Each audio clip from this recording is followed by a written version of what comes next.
Hello friends, welcome to mom's kitchen Telugu.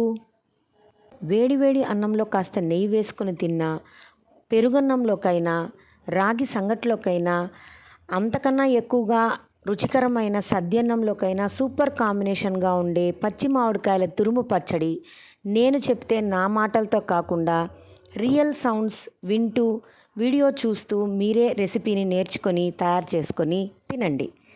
మీకు నచ్చితే like చేసి, షేర్ చేసి, కామెంట్ చేయండి. అలాగే ఛానల్ని సబ్స్క్రైబ్ చేసుకోండి. Enjoy the real sounds friends. Bye bye.